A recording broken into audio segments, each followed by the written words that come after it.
আপনারা দেখছেন নিউজ তৎকাল 24, সময়ের সাথে খবরের সাথে আপনাদের পাশে নিউজ তৎকাল 24।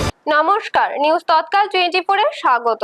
আপনাদের সাথে আমি ত্রিশাগ্নি। দেখে নেব দেশের মধ্যে ঘটে যাওয়া আজকের দিনের সেরা 10টি উল্লেখযোগ্য সংবাদ।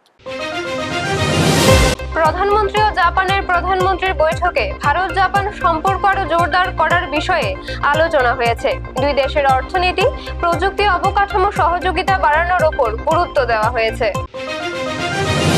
কর্ণাটকের বেঙ্গালুরুর কাছে মাদাপাটনা গ্রামে একটি পাথরের খাদানে আকস্মিক ধস নেমে বিহারের 7 জন পরিযায়ী শ্রমিকের মৃত্যু হয়েছে।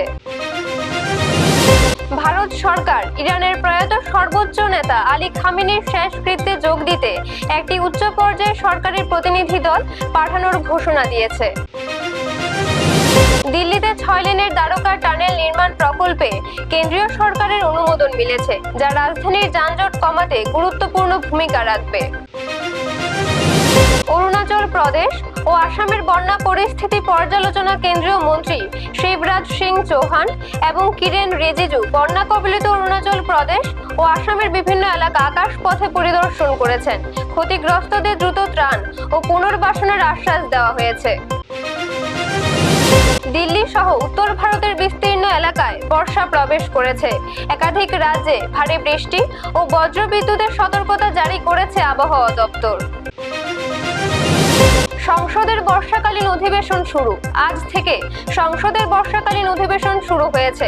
একাধিক গুরুত্বপূর্ণ বিল এবং জাতীয় ইস্যু নিয়ে সরকার ও বিরোধীদের মধ্যে আলোচনা হওয়ার কথা রয়েছে।